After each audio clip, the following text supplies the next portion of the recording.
pour le rencontre directe mercredi le 27-10-2021.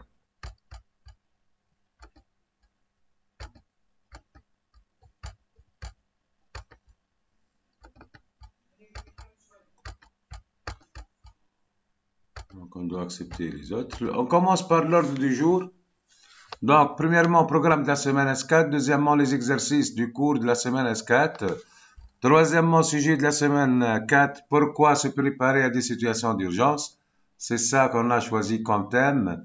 Quatrièmement, l'exercice pratique de la semaine S4, la cartographie des indicateurs SST maintenant.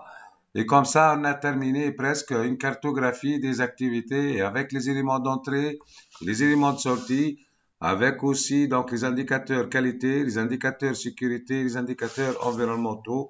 C'est une cartographie QHSE. On passe ensuite pour présenter les animateurs des 3 semaines, S1, S2 et S3. Comment se préparer pour l'examen libre et l'ouverture des modules de spécialisation, discussion, questions, réponses. Le programme de l'ISO 45001 version 2018 est le même programme que les 3 normes 9001, 14001, 45001, puisque la structure est une structure dite HLS, donc même sommaire. Contexte de l'organisme 4. 5 leadership, mais il y a une nouvelle partie, leadership et participation des travailleurs. Ça, c'est le nouveau titre par rapport aux autres normes. Il faut impliquer les travailleurs ou bien faire participer les travailleurs. Bien sûr, on va voir ça dans la prise de décision, dans l'analyse SST, etc. La planification, support, chapitre 7, réalisation des activités opérationnelles, évaluation des performances et chapitre 10, amélioration. Et on commence par l'exercice numéro 1 du chapitre 4.1. Utiliser notre modèle 13 section ressources et j'ai utilisé le même modèle que l'ISO 14001 pour identifier les enjeux de votre organisme dans le cadre de mise en place d'un système de management SST en utilisant donc les différentes catégories internes et externes par la méthode de Pestel. Ensuite, une représentation graphique selon le modèle SWOT. Donc, on va présenter ça, comment utiliser, et on a vu ça dans l'ISO 14001. On va refaire presque la même chose, mais maintenant, on parle de la partie sécurité, c'est pas environnement. Côté sécurité. Sinon, on va apprendre la même chose que la qualité et l'environnement. Donc, si vous êtes en train de faire un système QHSE, il faut faire donc les enjeux internes, externes, qualité, environnement et sécurité. On va présenter donc le modèle numéro 13, ensuite comment identifier les parties intéressées.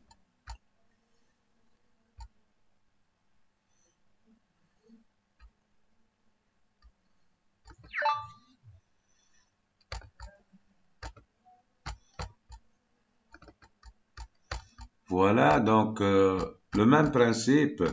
Tout d'abord, commencer par l'identification des enjeux internes de l'entreprise, c'est-à-dire par type de catégorie. L'interne, il y a plusieurs catégories.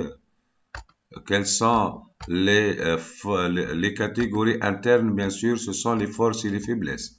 Quelles sont les forces et les faiblesses liées aux catégories système d'information? Ensuite, forces et faiblesses liées à la catégorie système et normes de management.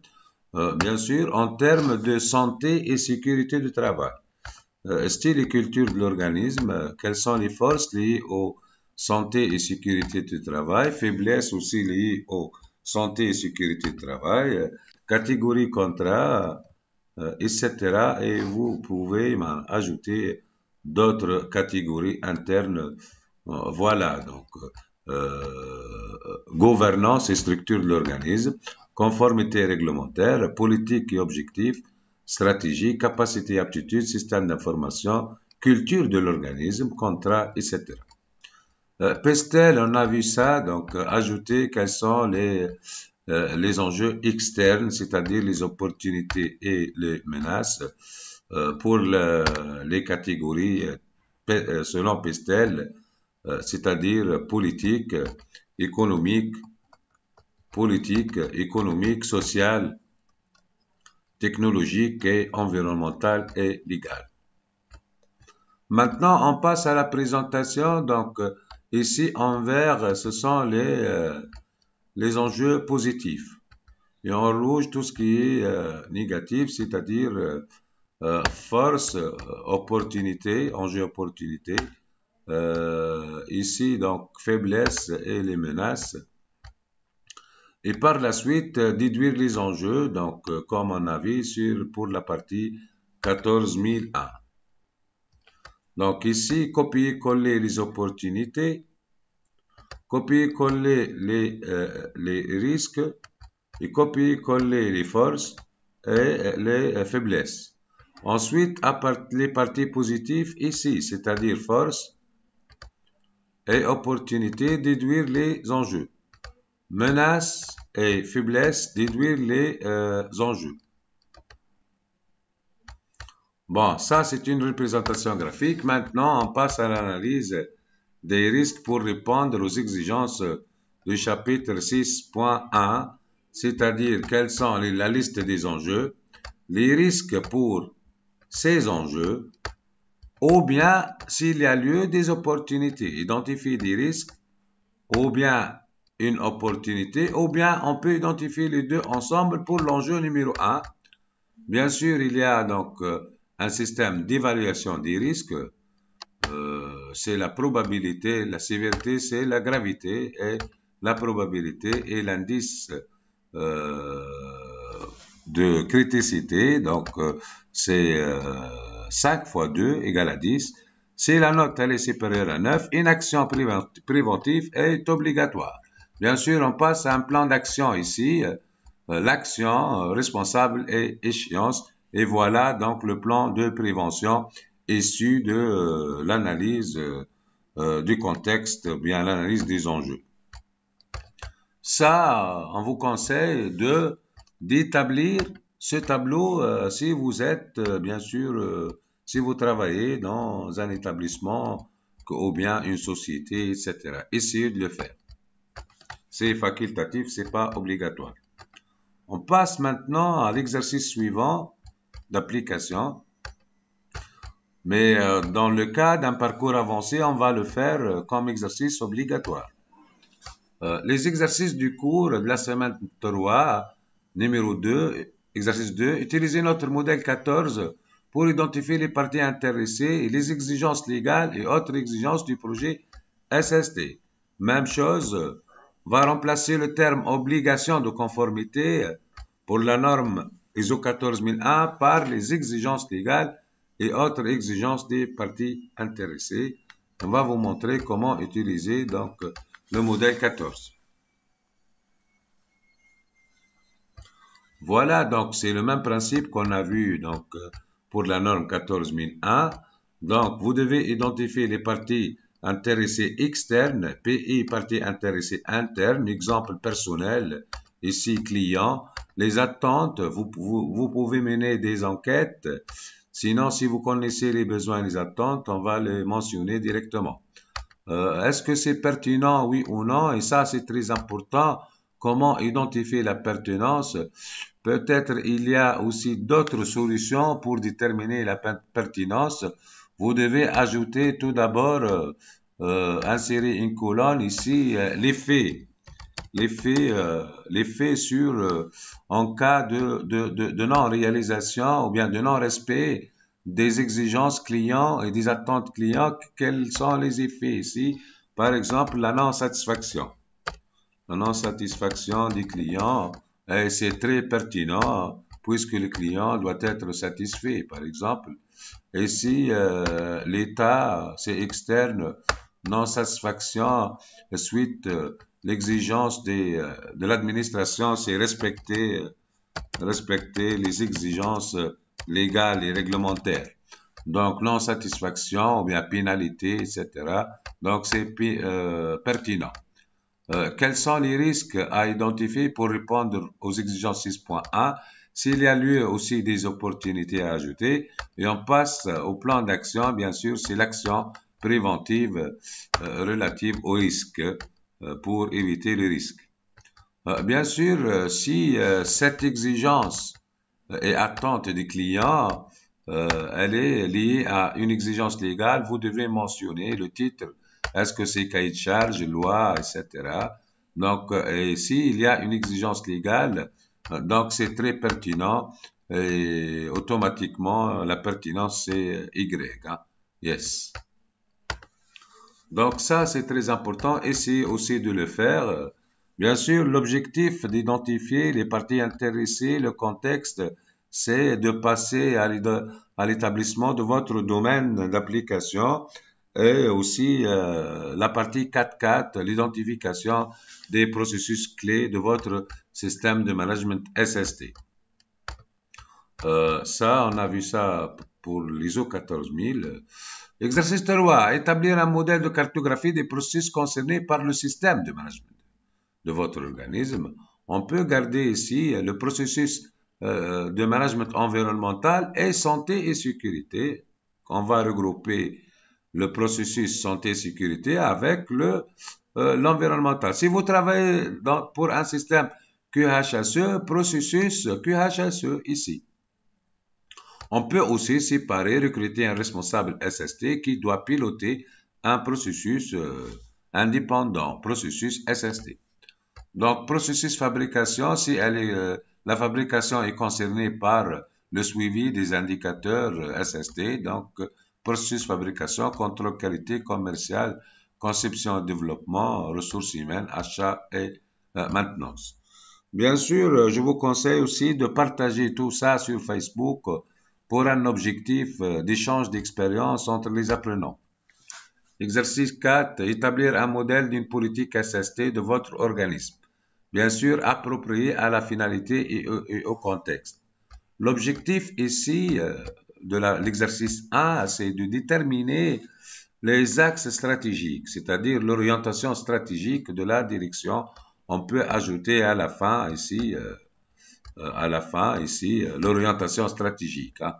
C'est-à-dire quels sont les axes stratégiques, 4 ou 5 axes, par exemple, la gouvernance, la sécurité, etc.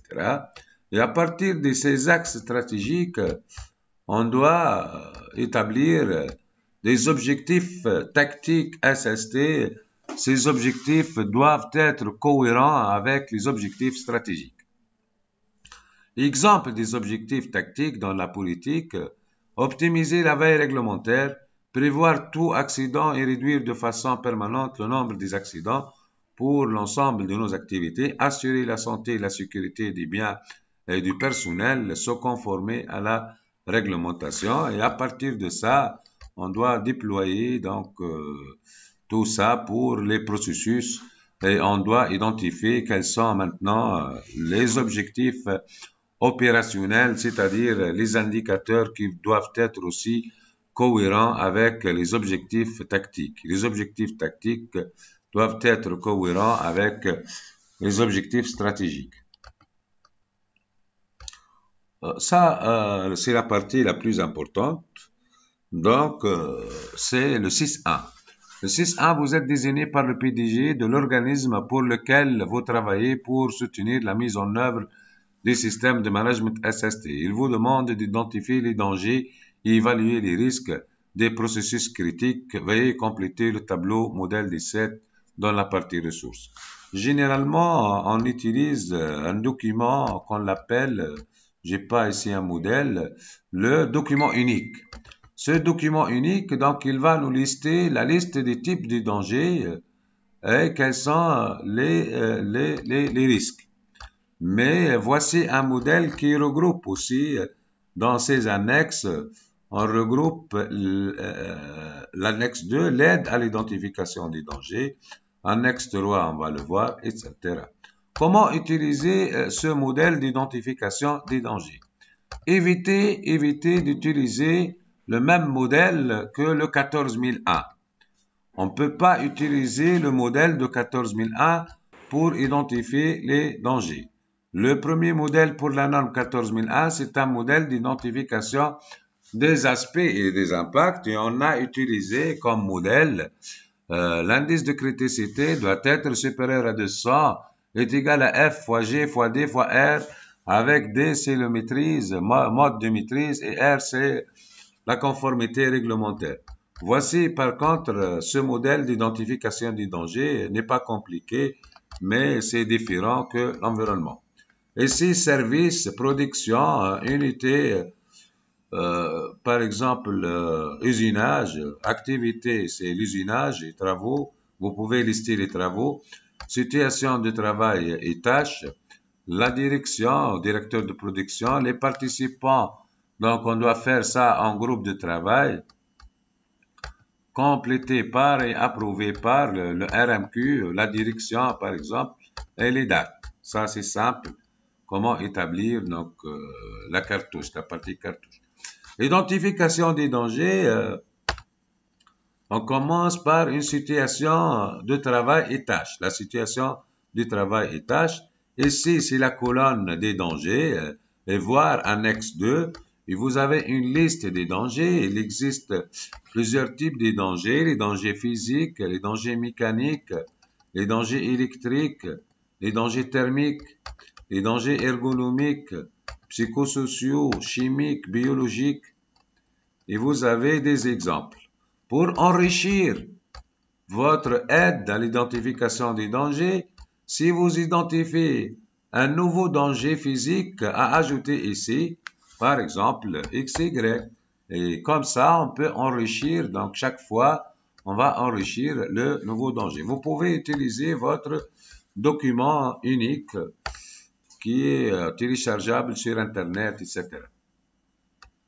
Conséquences, vraisemblance,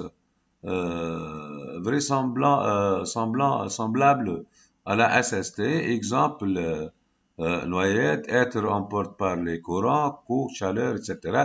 Ça, c'est les conséquences et les dangers. Et vous avez un exemple dans la partie PowerPoint, c'est quoi un événement, déclencheur de l'événement, et c'est quoi une situation dangereuse, c'est quoi le danger et c'est quoi la conséquence ou bien les conséquences. Ça, c'est bien clair dans la partie théorie. Exemple de danger, outil tournant. Conséquence, blessure avec perte de temps. Maintenant, on passe à l'évaluation des risques. Ça, c'est l'identification des dangers et ça, c'est l'évaluation des risques. Généralement, les risques, c'est les conséquences. On va évaluer sur la blessure avec perte de temps et c'est pas sur la pièce tournante. C'est-à-dire le composante du risque, voire annexe 3. Composante du risque, ici, les critères d'évaluation du risque. Pour la gravité, si la gravité elle est catastrophique, on va avoir un facteur de 25. La description, c'est mortalité. La gravité mineure, premier soin, sans perte de temps, le travailleur continue sa journée et il peut travailler. Donc, on va le noter 5. Si la gravité est dite importante, perte de temps, le travailleur revient à son poste régulier, c'est 10. Donc, voici votre barème de notification pour la gravité. Maintenant, pour la fréquence, on va noter de 1 à 5. Fréquence très élevée, c'est-à-dire continuellement, c'est 5. Élevé, environ une fois par jour, c'est 4. Bien sûr, si l'événement est très fréquent, c'est 5. Si il est faiblement fréquent, très faible, c'est-à-dire une fois par an, par exemple, c'est 1.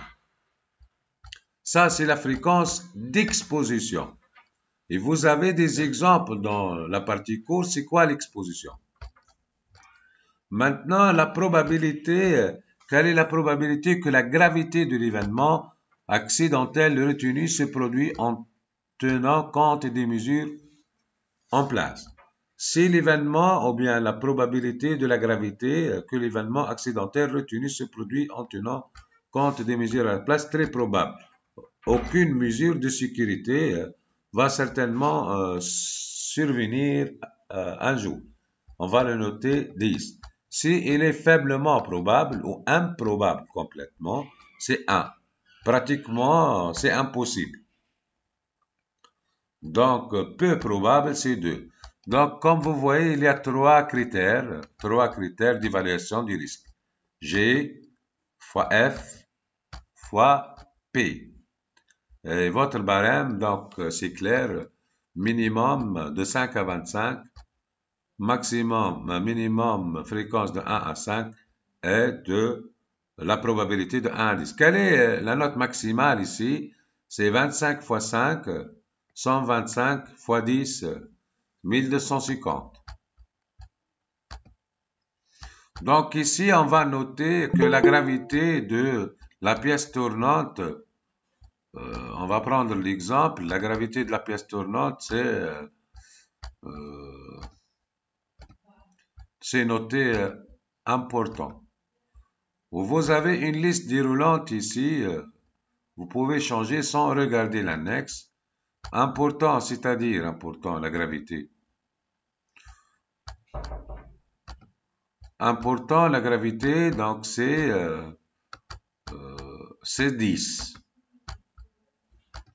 Et vous avez donc une fréquence élevée, c'est-à-dire 4. Et vous avez une probabilité qui est possible. 10 fois 4, c'est 40, avec une probabilité possible, donc c'est 4. 40 fois 4, c'est 160. Donc voici donc le pointage. G fois P fois F, c'est 160. Le niveau de risque maintenant, comment évaluer ce niveau de risque? C'est par rapport à 160 et vous avez donc votre niveau ici, c'est 160. Si vous êtes, votre indice de criticité est supérieur à 800, le pointage, le niveau de risque est dit très élevé. Nous sommes à 160, donc entre 70 et 190, c'est faible. C'est-à-dire faible, quelle est l'action? Risque possible, s'assurer que la situation faible. S'assurer que la situation correspond aux exigences légales et objectifs de la veille, maintenir la surveillance et le contrôle. Donc, qu'est-ce qu'on va faire ici? On va faire une action de surveillance. Surveillance nécessaire. Responsable, bien sûr, comme tout plan d'action. Une action nécessite, c'est une action de surveillance, responsable. Et par la suite, et échéance. Vous devez ajouter l'échéance. Responsable et échéance. Voilà. Maintenant, on doit s'assurer que cette action, suite à cette analyse, elle est, et bien sûr, suite à la réalisation, à la semaine 30, que cette action est efficace par la réévaluation. Ça, c'est pas l'évaluation, c'est la réévaluation. C'est-à-dire, on va évaluer une deuxième fois. Est-ce que c'est clair? Donc, on va évaluer, bien sûr, si j'agis sur la gravité, donc on va mettre en place des actions de protection. Et si on agit sur la fréquence, on va mettre en place des actions de surveillance de prévention. Et par la suite, on va, par exemple, on passe 260 ici à un pointage de 50. Et si je regarde entre 5 et 69, c'est un risque acceptable. Comme ça, on a passé d'un risque faible à un risque acceptable et le niveau de risque est de niveau faible à un niveau acceptable. C'est comme ça qu'on doit travailler. Et les actions les plus urgentes, prioritaires, ce sont les actions en rouge, bien sûr, ici, en rouge et orangé. Ça, c'est immédiatement, court terme, moyen terme, on peut faire cette action à long terme pour déterminer, bien sûr, l'échéance. L'échéance ici. Donc, voilà donc comment vous devez faire tout ça par secteur. comme vous voyez ici, et par type d'activité. Donc, outil tournant, c'est l'activité ou bien c'est le danger lié à l'activité usinage. Unité, ici, usinage et service production. Donc, on va lister tout d'abord, si vous voulez, on va faire par unité dans la production. Ensuite, on peut le faire, les dangers dans l'administration, service achat, service commercial, parking. Donc, vous devez balayer comme l'ISO 14001 pour l'ensemble des secteurs ou bien des zones de votre société. Donc, si vous avez des unités de recyclage, unités de traitement des déchets, une analyse, une unité de STEP, station STEP, etc., etc. Donc, n'oubliez pas, n'oubliez aucune zone ou aucun secteur. On passe à l'étape suivante maintenant. Donc, c'est l'exercice 6. L'exercice 6, vous êtes désigné par le PDG de votre organisme pour lequel vous travaillez pour soutenir la mise en place du SST. Il vous demande d'établir un objectif par processus. Maintenant, une fois que vous avez identifié les processus dans la cartographie, essayez d'affecter des indicateurs par processus conformément qui doivent être cohérents avec les objectifs SST dans la politique déjà identifiée. Donc, et on a fait l'exercice dans la partie donc de BP plastique. N'utilisez pas les mêmes indicateurs. Essayez de faire une petite recherche sur les processus de votre organisme et utilisez des indicateurs qui doivent être cohérents avec la politique SST et cette politique doit être cohérente avec les orientations stratégiques. On passe maintenant, donc, exemple des indicateurs, taux de conformité de checklist de contrôle, hygiène et contrôle des extincteurs IRIA. Donc, on va faire une checklist pour contrôler donc, la partie hygiène dans chaque service et aussi l'emplacement des extincteurs et des RIA et on va déterminer un indicateur sur le taux de conformité. Magasin de stockage, exemple, taux de compatibilité de stockage des produits chimiques. Donc, combien de produits chimiques qui est stocké compatiblement à un tableau, bien sûr, affiché dans le magasin. Il y a un tableau de compatibilité de stockage des produits chimiques. Situation, sujet de la semaine S4 maintenant. Pourquoi se préparer à des situations d'urgence? Qu'est-ce qu'une situation d'urgence? Une situation d'urgence est un événement qui met la vie en danger et qui requiert une action immédiate. Exemple d'une situation d'urgence, inondation, séisme, explosion, etc. Acte de terrorisme, etc. Pourquoi se préparer à des situations d'urgence? Protéger les employés. L'objectif, c'est de protéger les employés, les intervenants contre d'éventuels préjudices. Deuxièmement, gérer les situations constituant un danger de mort, minimiser les dommages causés à l'environnement, à l'équipement, à la marchandise et aux outils, etc. et minimiser le temps d'arrêt. Solution pratique, établir un plan d'urgence. Et on va voir ensemble un exemple de plan d'urgence qui est établi réellement par une société, donc société de textile, mais on a mentionné que c'est le modèle de BMCF. Objet, donc ce plan d'urgence interne noté IN comme instruction et indice définit l'organisation propre à l'entreprise des circuits d'alerte, les réflexes à enclencher, les fonctions concernées et les moyens d'intervention prévus pour faire face aux différentes situations d'urgence et types d'incidents prévisibles.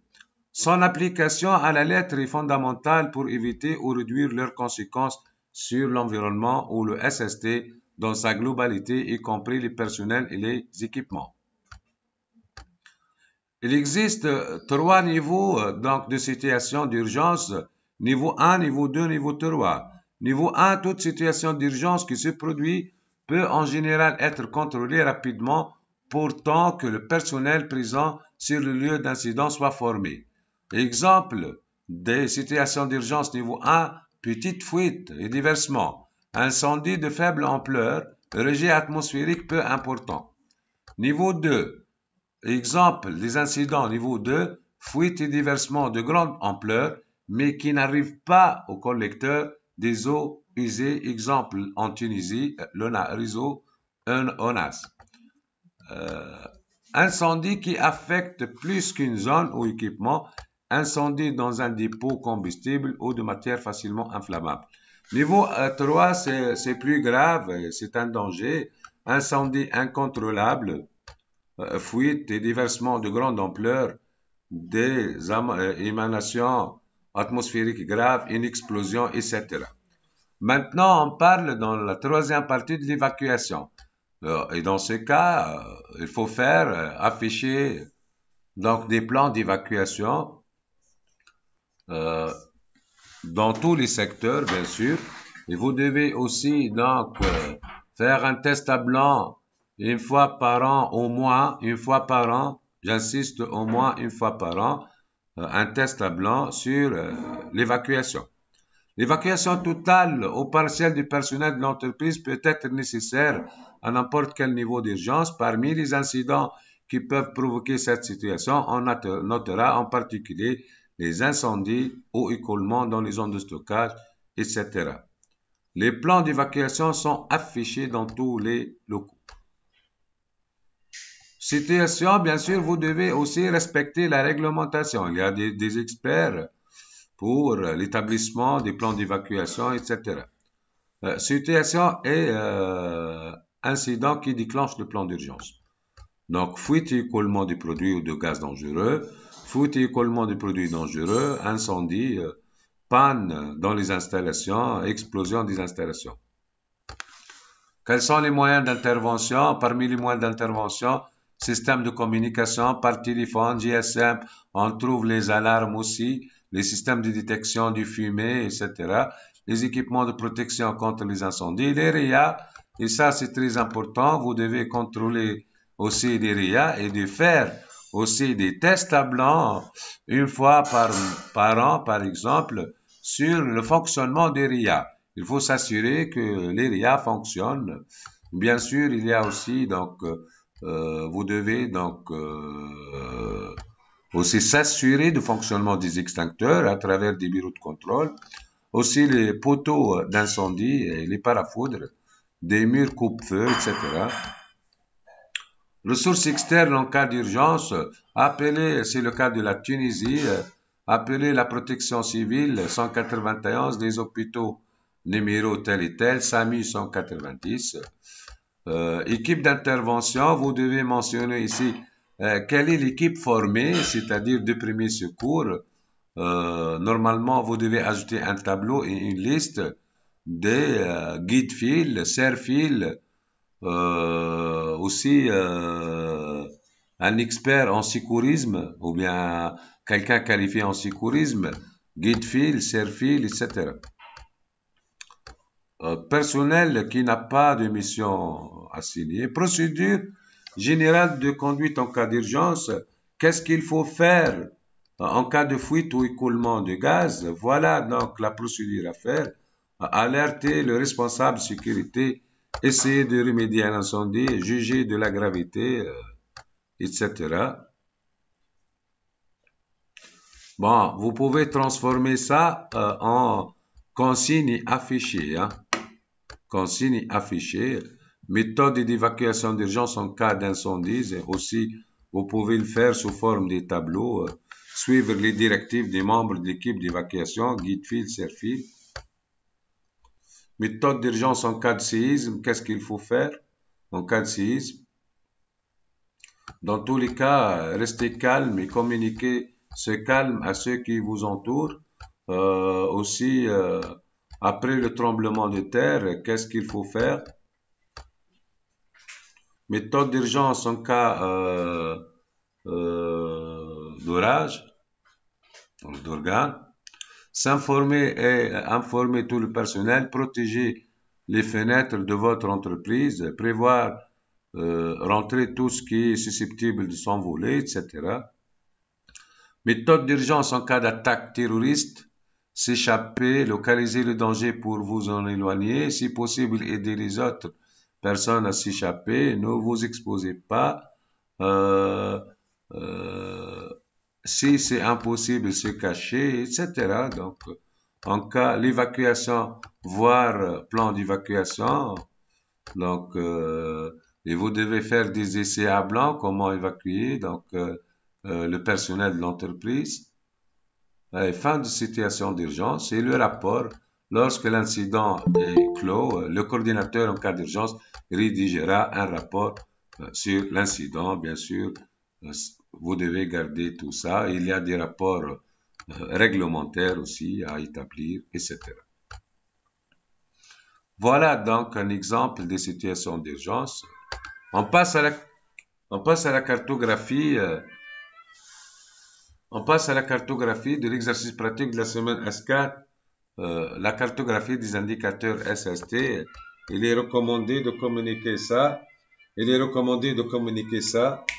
Il est recommandé de communiquer ça donc sur les Facebook, les groupes Facebook et ou bien par mail.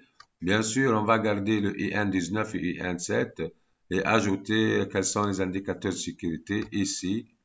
Donc, vous avez donc des cases vides. Je pense que c'est clair.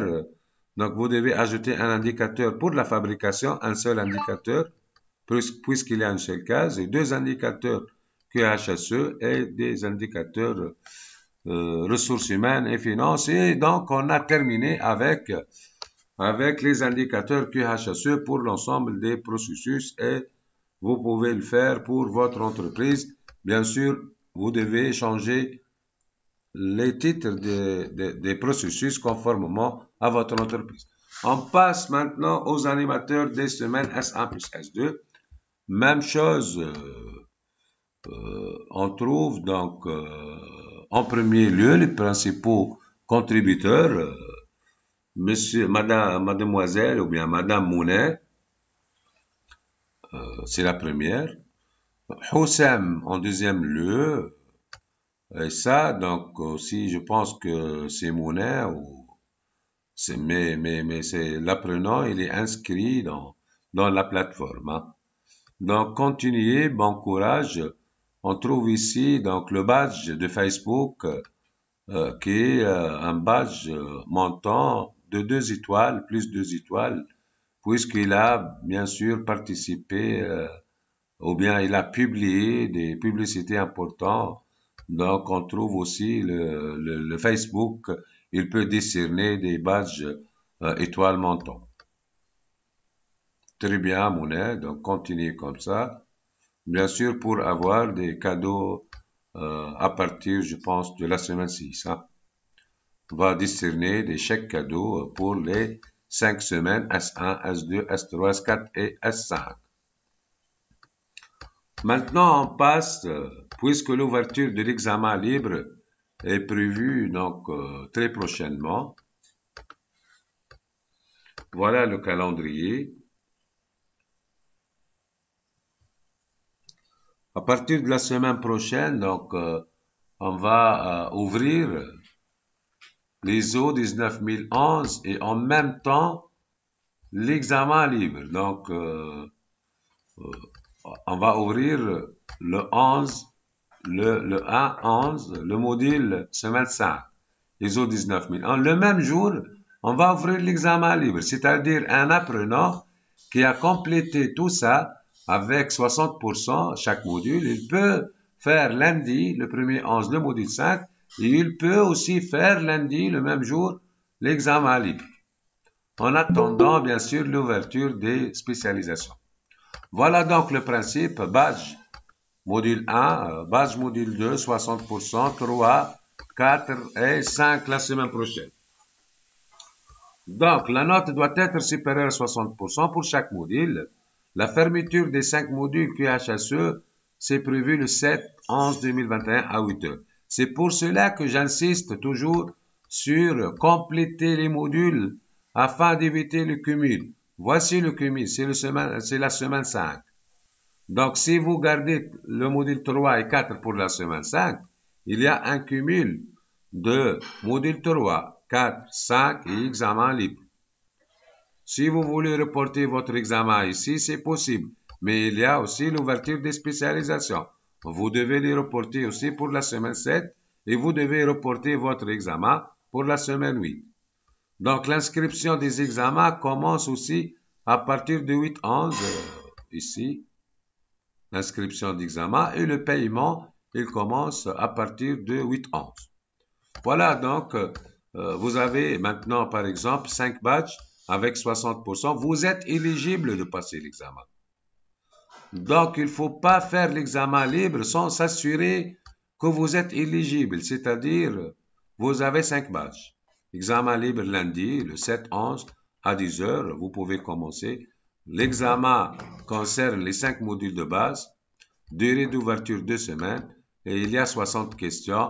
Bien sûr, on va choisir 12 questions fondamentaux de la qualité, QCM aussi, 12 questions 9001, 12 questions 14001, 12 questions 45001 et 12 questions 19011.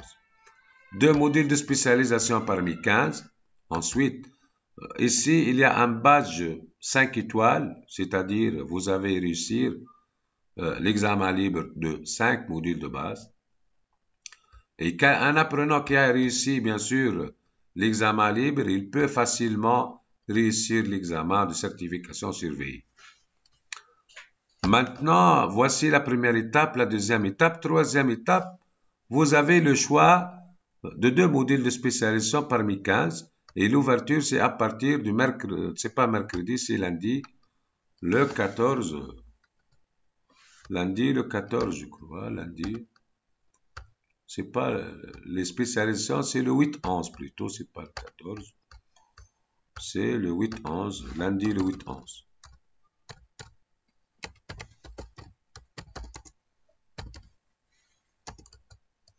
Le 8-11, durée c'est 2 semaines. Ensuite, bien sûr, vous avez un badge par module.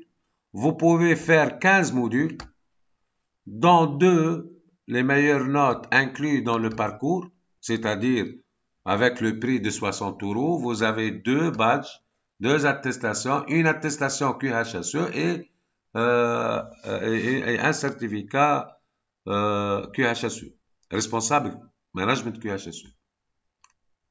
Maintenant, si vous voulez faire plus de modules de spécialisation, vous pouvez le faire hors parcours et acheter donc des spécialisations à 10 € l'attestation. Donc, en cas de réussite de l'examen libre, vous avez dans le cadre du parcours, c'est-à-dire les 60 €.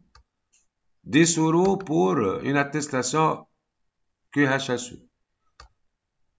20 € pour 2 attestations de spécialisation. Et 30 € pour l'examen de certification. Ça fait 60 €. Pour quelqu'un qui veut, par exemple, ajouter d'autres spécialisations, il doit payer plus que 60 € à 10 € l'attestation. Examen de certification surveillé à partir de 15-11 ou 30-11, 2 semaines, et inscription, bien sûr, et paiement à partir du 8-11, conformément à un calendrier des rendez-vous. On va vous communiquer un site de prise des rendez-vous. Donc, il y a 3 ou 2 séances, je pense, par jour. Peut-être chaque 2 jours, on va voir. Tout dépend du nombre des participants. Et vous devez prendre un rendez-vous à l'avance. C'est-à-dire, par exemple, je veux faire mon examen le 20-11 à 10 heures. Il y a 3 séances. Normalement, 10 heures, 13 heures et 19 heures. Donc, ensuite, on va vous communiquer, après paiement, on va vous communiquer un code coupon. Utilisez ce code coupon pour ouvrir votre examen. Donc, l'examen libre sans code coupon et l'examen de certification, c'est avec code coupon, c'est la preuve de votre paiement. Vous ne pouvez pas ouvrir l'examen, même si vous êtes inscrit, sans paiement et sans code coupon, c'est-à-dire mot de passe. Bien sûr, il y a le badge ici. Badge noir. On a utilisé le système Yellow Belt, Green Belt et Black Belt, c'est-à-dire les badges jaunes, badges verts et les badges noirs à la fin. Donc, on vous souhaite bon courage, bonne continuation, bonne chance, très très bien. C'est pas facile donc d'achever les modules, 5 modules de base et 2 spécialisations durant 2 mois. C'est un travail énorme et très très bien. On passe maintenant aux discussions questions-réponses. Merci pour votre attention. J'ai pris plus que du temps, donc normalement c'est 30 minutes, mais à partir de la semaine prochaine, c'est l'avant-dernière réunion. Les autres 19 011, on va le faire dans 1 h 15 minutes. Je vous remercie. Donc, si vous avez des questions, on passe à la partie questions-réponses. Oui, alors, Oui, on commence par, c'est qui? C'est Yannick. alors, C'est Yannick, oui, oui, oui, Yannick, bonjour, on vous entend, je vous entends. oui, oui, bonsoir, Monsieur Khaled. Bonsoir, J'ai bonsoir. 2 questions. Ouais. La première question, c'est de savoir, est-ce que depuis son téléphone mobile, on peut faire le devoir? Il Et faut la deuxième question, s'assurer c'est... tout d'abord, je crois que les Samsung sont compatibles, je crois, avec les Google Meet, puisque les devoirs et les examens sont de surveillance sur Google Meet. Sinon, utilisez votre PC. Je pense que pour les portables Huawei ou autres types ne sont pas compatibles avec le Google Meet. Est-ce- D'accord, parce que là, je suis à la réunion depuis mon téléphone. Mhm. Yannick, pour des cas particuliers comme la session précédente, on va vous contacter si vous avez un problème. On va vous surveiller sur WhatsApp. D'accord, On va vous surveiller sur WhatsApp, mais c'est pour les cas particuliers. Il y a d'autres moyens de d'accord, surveillance. Est-ce que c'est clair? d'accord, Ah, ok. On peut vous surveiller aussi sur Messenger, hein, d'accord, comme vous voulez. Donc, il y a des moyens. Bon, est-ce que vous d'accord. avez d'autres questions? Oui, c'est par rapport au déroulement de l'examen de certification. Oui. Comment est-ce que ça va se passer? Est-ce que ce sera pareil que l'examen libre? Ouais, mais c'est pas pareil 100%, hein. Mais j'ai bien dit, quelqu'un qui va réussir l'examen libre, c'est la probabilité, c'est presque 99% qu'il peut facilement réussir son examen surveillé. Et l'historique, les statistiques d'historique montrent que 100% des participants ont réussi l'examen surveillé, que ce soit pour la session 1, 2 ou 3 et cette session C4. Puisque l'évaluation, elle D'accord, est maintenant l'examen libre, c'est une évaluation à chaud. Et on va évaluer l'apprenant pour une évaluation à froid. C'est pour cela qu'on a ajouté des spécialisations. Premièrement, pour s'éloigner un peu du QHSE et voir d'autres modules, et on va évaluer l'apprenant à froid, c'est-à-dire après 2 semaines de préparation, etc. Je vous recommande d'accélérer un peu rapidement les spécialisations et de préparer l'examen. J'ai pas mal de questions. Est-ce que dans l'examen libre, on trouve des questions de spécialisation? Non. Non. Donc, il faut préparer juste les 5 modules de base. d'accord, merci. Merci. Est-ce que vous avez d'autres Allô, Monsieur questions? Khaled? Oui, bonsoir, Carlo. Ça va? Ça va, Dieu merci. Merci. La première question, c'est pendant votre exposé, vous avez parlé de RIA. RIA veut dire quoi, s'il vous plaît? Il faut voir l'abréviation des RIA. Donc, les RIA, ce sont des moyens de protection collective. Collective. Donc, on parle des EPI, les équipements de protection individuelle, et les EPC, les équipements de protection collective. c'est comme l'extincteur, etc., etc. Tout d'abord, est-ce que vous connaissez les RIA ou non? Non, c'est pourquoi j'ai posé la question, parce que non, c'est l'abréviation que je ne connais pas. Sinon, les équipements de protection collective, je connais ça, je connais les EPI, tout ça là, mais c'est l'abréviation, la RIA, je ne connaissais pas. L'abréviation des RIA. Donc, bon, même moi-même, j'ai oublié, hein.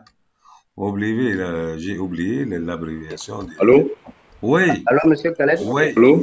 oui, Le RIA, c'est le robinet d'incendie armé. ouais, ouais, ouais. C'est un système de protection Ouais. dans le système de sécurité incendie. Oui, oui, c'est ça. Le robinet. Voilà.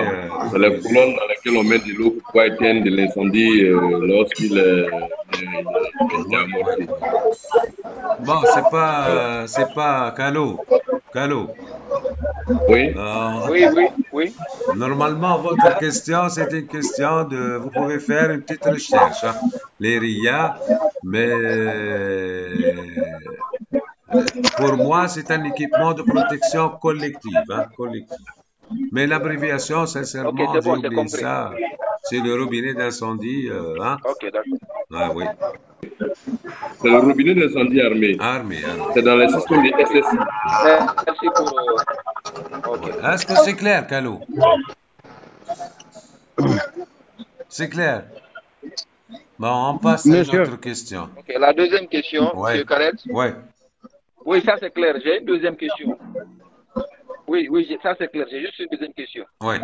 Voilà, la deuxième question, M. Khaled, c'est après l'évaluation libre, Ouais. après l'examen libre, Ouais. est-ce que il y a déjà, après avoir eu ces barres, est-ce qu'il y a des attestations après l'examen libre? Quand on franchit, on a plus de 60%. Oui, On a Calo, oui. 60%. Est-ce qu'on a Oui. droit à une attestation ou bien c'est le seul Par certificat exemple, qu'on de aura après non-réussite l'examen?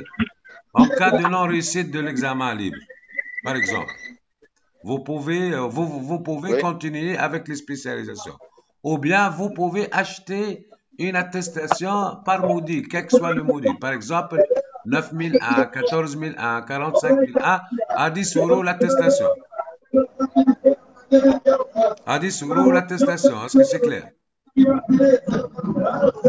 Monsieur Oui, c'est Khaled, clair. Prière, monsieur Ngomba, Monsieur Khaled, s'il vous plaît. prière de ne pas partager donc votre écran, hein. Oui. Bonjour, c'est Khaled. Bonjour, monsieur Karim. Ça va, tout va bien. C'est la première fois que je vous adresse la parole. Merci. Ça va, Karim. Comment allez-vous? Ça va bien, alhamdoulilah. Je vous remercie beaucoup pour cette formation. Ouais. J'ai une petite question. Je crois que j'ai pas complété la formation vu que j'ai fait à la prière de l'achat. Ouais. Ok. C'est bon. Quand on fait l'analyse des risques et quand on identifie en hiérarchisant les dangers, et puis on lance un plan d'action. Ouais.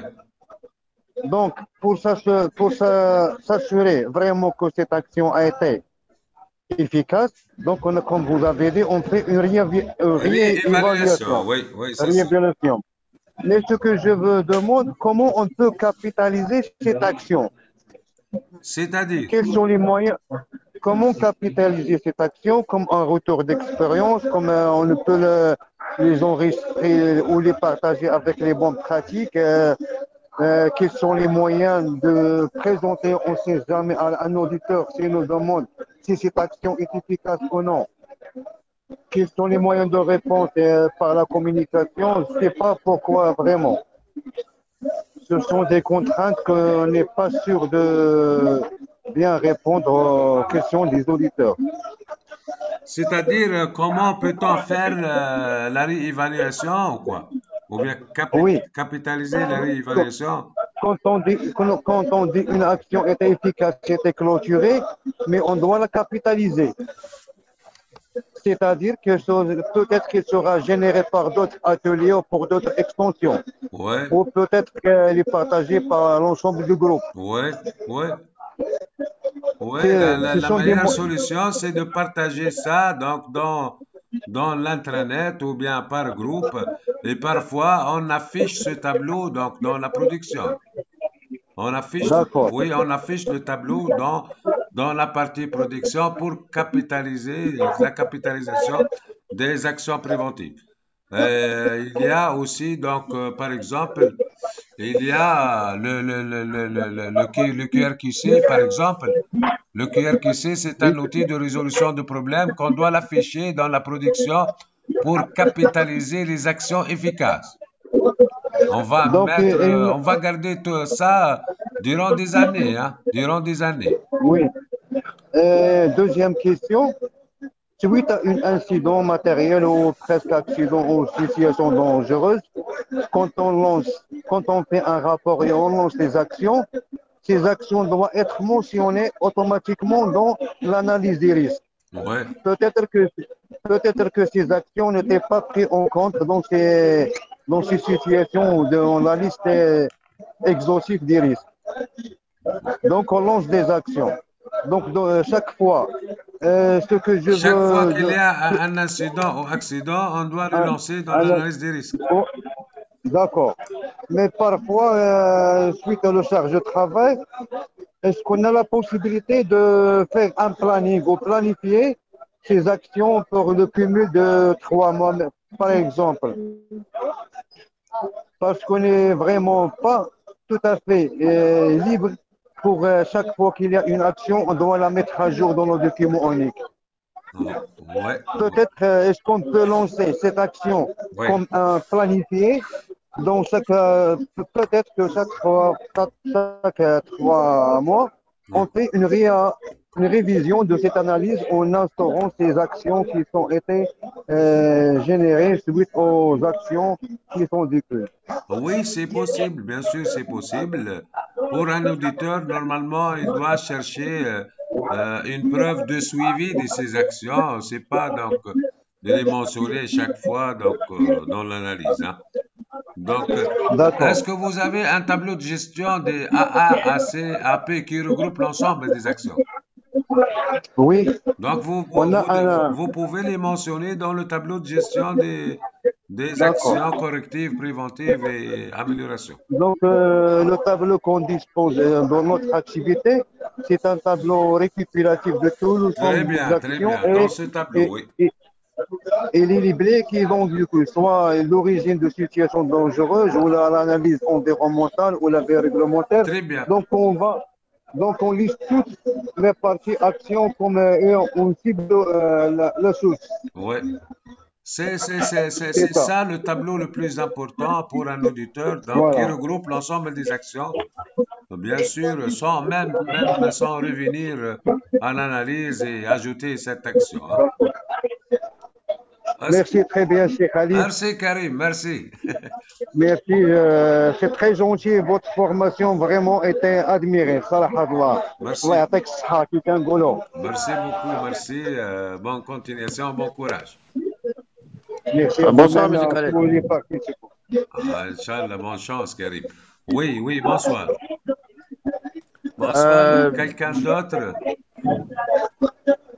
Karim, c'est bonsoir, Monsieur bon, Khaled. merci Karim. Oui, C'est bon, merci. Oui, est-ce que vous avez des questions, d'autres questions? Oui, oui, la question est relativement au plan d'urgence que vous avez présenté. Oui. Allô? Oui, je vous entends, Allô? oui, oui, oui. Oui, je vous entends, Connie, oui. Ah, ok. Je demandais, est-ce que le plan d'urgence que vous avez présenté Oui. relativement à la question de la semaine, c'est possible d'avoir ce document en fichier PDF? Bon, c'est pas une question de fichier PDF, Connie. On peut vous Ok. communiquer le modèle, pas de souci. Bon, Ah, ok, est-ce que voilà. tout d'abord, la question, est-ce que ce plan d'urgence existe sur la plateforme ou non? Sur la plateforme? Hein? Ouais. On doit s'assurer. Ok.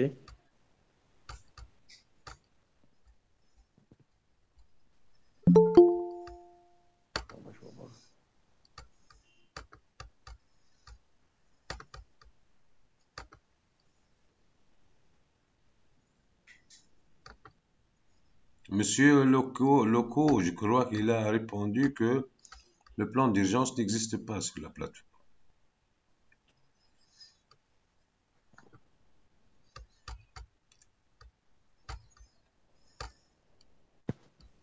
Alors, je ne pense pas non plus qu'il existe. Sur la... Prière de vérifier les modèles et enregistrements, partie ressources.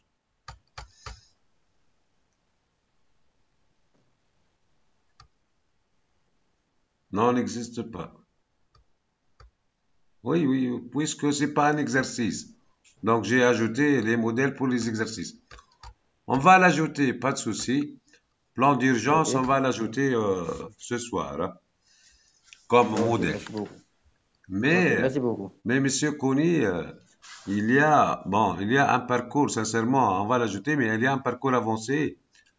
Dans ce parcours, on va Ah, ok. communiquer aux apprenants un kit de 150 modèles pour l'ISO 9001, 150 modèles Ok. pour l'ISO 14001 et 150 modèles pour l'ISO 45001. Mais Ah, un ok. modèle sur 150, pas de souci, on va vous communiquer ce soir le plan d'urgence. OK? Ok, c'est bien noté, c'est bien OK, noté. OK. Merci beaucoup. Merci. Est-ce que vous avez d'autres Bonsoir, monsieur. questions? Puisque on va Bonsoir. le programme du responsable management QHSE, c'est pas le même programme que le lead implementer. Un lead implementer, on doit communiquer l'ensemble des modèles. Donc, pour qu'il puisse faire des mises en place des systèmes de management de qualité. Je vous remercie, Kony. Sinon, on passe à Kato. Hein, Kato. Oui, bonsoir, monsieur. Bonsoir, Kato. Oui, je voulais savoir quel est le sort de celui qui sur les 5 modules, n'a pas pu valider au moins un module. Quel est son sort? Est-ce qu'il continue ou bien il arrête? Est-ce que j'ai Ou bien... communiqué? Merci pour cette question. Donc, vous pouvez, si votre note est inférieure à 55%, normalement, vous n'êtes pas éligible pour passer l'examen. L'examen surveillé. Et l'examen libre aussi. Mais c'est possible de faire des spécialisations et acheter des attestations. C'est pas un certificat. Avec 10 € l'attestation. Est-ce que c'est clair? Et j'ai, oui, et j'ai communiqué une Oui, liste des notes. Est-ce que vous l'avez vu, d'accord. la liste des notes? Dans J'ai cette pas fait liste, attention. il y a la légende qui montre donc les intervalles des notes. Donc, on va vous montrer ça. Voici un exemple des notes. On va vous communiquer la liste des notes module 3 et 4 hein, très prochainement pour s'assurer. Est-ce que vous voyez l'écran, Koto? Est-ce que vous voyez l'écran? Oui, je vois. Il y a des notes je vois l'écran. il y a des notes en vert. Il y a des notes en bleu. D'accord. En bleu, rouge, c'est éliminé, inférieur à 55%. Et jaune, c'est 0. Donc, 0 peut être un problème technique. Hein. Vert, c'est devoir réussir avec une note supérieure à 60%. Bleu, demande des dérogations possibles une seule fois, c'est-à-dire pour un seul module. Si le reste des modules sont supérieurs à 60, c'est-à-dire après l'achèvement des 5 modules, si vous avez un seul module entre 55 et 60, vous pouvez envoyer votre demande pour qu'on accepte ça. Mais l'acceptation, c'est seulement après vérification des exercices pratiques sont réalisés, c'est-à-dire vous avez communiqué au moins 2-3 exercices pratiques. Est-ce que c'est clair? Le rouge, demande de dérogation impossible. Et l'achat d'une attestation est possible. Si la note est supérieure à 50%. C'est-à-dire, par exemple, pour M. Diallo, il est éliminé, mais il peut, puisque sa note est supérieure à 50%, il peut acheter une attestation 9001. Seulement une attestation 9000. Il peut acheter aussi les fondamentaux de la qualité. Avec 10 € 9001, les fondamentaux de la qualité, 10 €.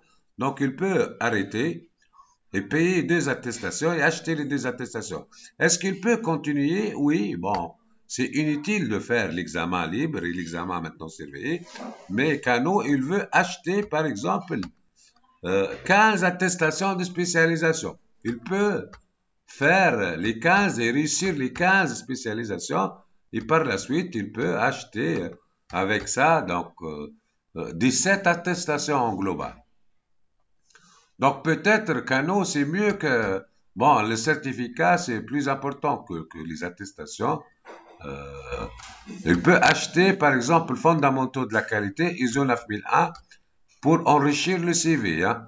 Il peut réussir l'MRPG, le management des risques, tout le reste. Il va demander donc 15 attestations sans passer l'examen, ni libre ni surveillé, et 2 attestations dans le cadre du parcours de base. Donc, ça fait 17 attestations à 10 euros l'attestation, c'est-à-dire 170 euros. Mais dans le cadre du parcours, on va vous communiquer une seule attestation qui regroupe l'ensemble des 5 modules, c'est-à-dire l'examen libre. On va vous montrer ça la semaine prochaine. Hein. Et on va vous communiquer les 2 modules de spécialisation réussis. Si vous essayez 3 ou 4, on va choisir les 2 meilleures notes. Et on va vous communiquer le certificat de l'examen final. Responsable, management QHSU. Est-ce que c'est clair? C'est bon, c'est clair? Oui, ça va. Ça va. Donc, si vous ratez un module, donc vous pouvez dès maintenant demander les attestations. Ok. Ok. Maintenant, comment se fait la Oui, monsieur Kato. Comment se fait la demande? C'est simple, demande par mail. Donc, prière de nous communiquer les attestations. On va vous répondre. Le prix des 2 attestations, c'est 20 euros. Donc, on va vous communiquer les coordonnées par mandat MoneyGram ou Western Union. Envoyez les 20 euros. On va vous confirmer par la suite la réception et on communique les attestations. Tout dépend des délais de paiement. Juste, généralement, ne dépasse pas 24 heures après paiement. D'accord. On dit que ce sont des attestations hors parcours. D'accord. Ok. Merci beaucoup. Merci beaucoup. Allô? Oui, Gombo. Bonsoir, monsieur. Oui, bonsoir. J'avais un souci au niveau des exercices. Nous sommes obligés de traiter tous les exercices des modules.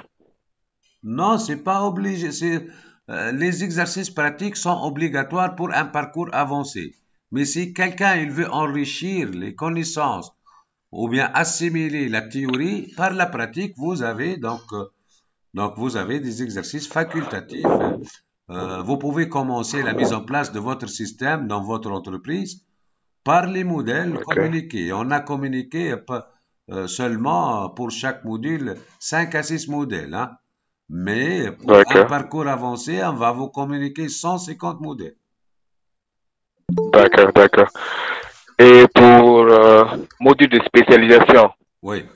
Vous allez nous on choisit les 15 ou bien c'est 2 seulement on choisit dans tous les modules? Non.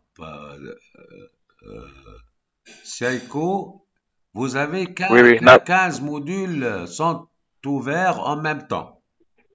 D'accord. Vous pouvez faire, on va partager l'écran. Ne commencez pas par le module 1 ou 2 ou 3. Commencez comme vous voulez. Vous pouvez commencer par le dernier module, par exemple. C'est à vous. Oui. Par exemple, je travaille dans une société de fabrication des lampes électriques et je vois que la partie énergétique, elle est très importante pour moi. Donc, je veux me spécialiser dans l'ISO 50001. Est-ce que c'est clair? Donc, je dois balayer comme ça et je cherche management de l'énergie. Donc, je vais essayer pour le management de l'énergie. J'ai réussi le module à 65%. Il me reste un seul module. On va sélectionner quel module, comme vous voulez. Je veux faire, par exemple, l'industrie 5.0. avec Madame Wafia Mansouri comme responsable. Donc, je dois, Ok. bien sûr, le même principe, c'est-à-dire des vidéos, des PDF. Je fais mon devoir. Si j'ai réussi le devoir, voilà. Vous êtes maintenant éligible de passer l'examen. D'accord. Ok. Si vous avez le temps pour continuer le reste et acheter des attestations supplémentaires hors parcours, vous pouvez le faire. C'est-à-dire, tu vas nous envoyer une demande. Monsieur Bouguerra, j'ai réussi le management de l'énergie et l'industrie 4.0 dans le cadre de notre parcours, mais je veux Ok. aussi, j'ai réussi deux autres, et je veux acheter deux attestations supplémentaires, c'est-à-dire 10 euros et 10 euros, 20 euros, avec 60 euros dans le cadre du parcours, donc ça fait 80 Ok. euros. 80 euros, c'est-à-dire deux attestations supplémentaires. 70 euros, D'accord. une seule attestation supplémentaire, etc. Ok. Merci beaucoup, c'est compris. Merci, merci. Oui, est-ce que vous avez d'autres questions? Sinon, on arrête. Essayez de compléter les modules. Vous pouvez dès maintenant acheter des attestations si vous n'êtes pas éligible. On vous conseille de continuer. Il vous reste seulement quelques semaines. Alors, M. Oui, Bouguera. oui. Allô? Diallo, ça va? Comment allez-vous? Alors? Oui, on vous entend, Diallo. Oui, ça va, alhamdoulilah, vous allez bien? Alhamdulillah. Oui. En fait, par rapport au parcours avancé, là, en ce qui concerne lead Oui, implementer, oui. est-ce que je peux revenir, disons, même si je ne suis pas directement après la fin de ces Non, le formations, est-ce que je peux prérequis, revenir c'est une peut-être après exigence 5 modules? pour participer à un parcours avancé. Vous Oui, devez réussir le parcours classique. C'est-à-dire, oui. Maintenant, pour quelqu'un qui a réussi, oui, oui, pour quelqu'un qui a réussi le parcours classique, oui. et il ne commence pas immédiatement le parcours avancé, il attend peut-être quelques mois, est-ce qu'il peut revenir toujours le faire? Oui, Diallo. On va prévoir le parcours avancé au mois de décembre. On va envoyer le lien d'inscription pour les apprenants responsables management QHSE qui ont réussi la session 1, 2 et 3. Donc, par exemple, l'année prochaine, session, je pense, 8 ou 9, on va vous communiquer le Oui, lien d'inscription pour les parcours avancés. Chaque fois qu'on prévoit un parcours avancé, on doit oui, contacter les anciens RMQ, responsables management QHSE. OK? oui, Toujours. Donc, vous pouvez le faire. Parcours avancé, c'est prévu oui, normalement au mois de mars. Si vous ratez la session de décembre, il est prévu au mois de mars et on va vous communiquer automatiquement le lien d'inscription. Mais un des prérequis, conditions pour merci. participer, c'est Oui, être un responsable management oui. QHSE BMCAF.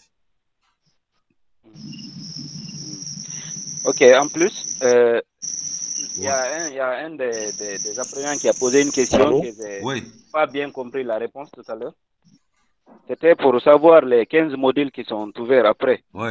Il s'agit de les faire toutes, la fois ou bien c'est un choix Non. qu'il faut faire parmi... Très bien. Vous devez sélectionner à votre choix. Il y a donc Oui, 15 modules numérotés de 1 à 15. Vous pouvez par exemple choisir 7 et 8, oui, 9 et 10, 1 et oui, 15. Si en cas de réussite, si vous réussissez ces deux modules de spécialisation, vous êtes éligible. Sinon, en cas d'échec, vous devez choisir deux autres modules. Il vous reste 13 déjà. d'accord. Ainsi, en cas d'échec, Oui, il vous reste 9 modules. Sélectionnez deux autres parmi 9, etc. Jusqu'à la fin. Merci. Jusqu'à la réussite de deux modules. Très bien.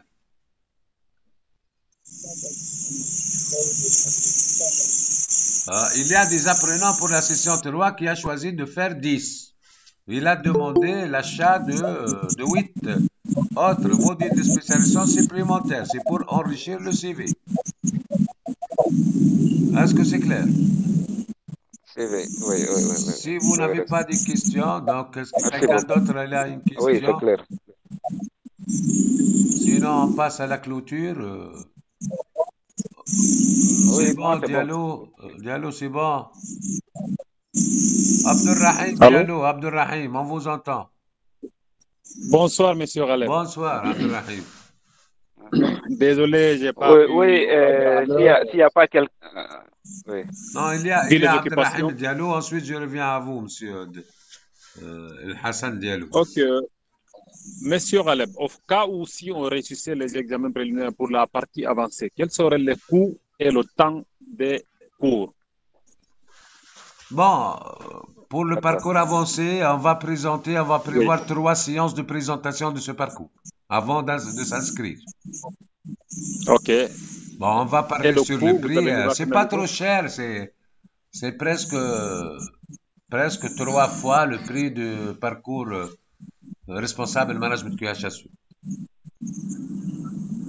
Plus de précision, s'il vous plaît. C'est Je veux des presque, chiffres. c'est presque, À peu près. à peu près, c'est 180 € à peu près. Excellent. Ça marche, pas de Mais souci. Diallo, Abdelrahim Diallo, Oui. vous Oui. bénéficiez de 4 choses. Un kit Ok. documentaire BMCAF de 150 documents, plus 3 autres systèmes de management de la qualité, c'est-à-dire 150 documents des 3 entreprises différentes. Qu'est-ce qu'on va faire? On va tout d'abord sélectionner 21 apprenants, pas plus. On va choisir 3 projets pour 3 Ok. entreprises parmi les 21 apprenants. Ok. Chaque apprenant Ok. qui travaille dans une entreprise non certifiée, non certifiée, il va Ok. déposer son Ça projet. marche. On va sélectionner les 3 meilleurs projets. On va vous affecter pour Ok. un projet selon votre domaine de compétences et vous devez mettre en place un système de management de la qualité Ouais. dès le début jusqu'à la certification, préparation de la certification pour votre équipe. Et il y a un système d'évaluation par les pairs. Excellent. Et il y a 3 liens, Ouais. 4 liens. Le kit documentaire de Ok. BMCF pour une société Ouais. virtuelle BP Plastique. Et vous avez Ouais. 3 liens pour les 3 projets. Et Ok. comme ça, vous pouvez Ouais. suivre les 3 projets en même temps. C'est très intéressant. Excellent. Donc, on va présenter, donc, essayer de compléter le parcours classique tout d'abord pour être éligible de passer au parcours avancé.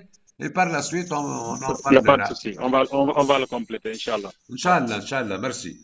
Diallo, Ouais. Diallo El Hassan, est-ce que vous Ça avez marche, il n'y a pas de souci. une autre question? Oui, oui, oui. Ok, merci beaucoup. Oui, en fait, c'est juste, je crois, hier, j'avais posé une question sur le forum au niveau de l'amélioration en ce qui concerne le module là. Oui.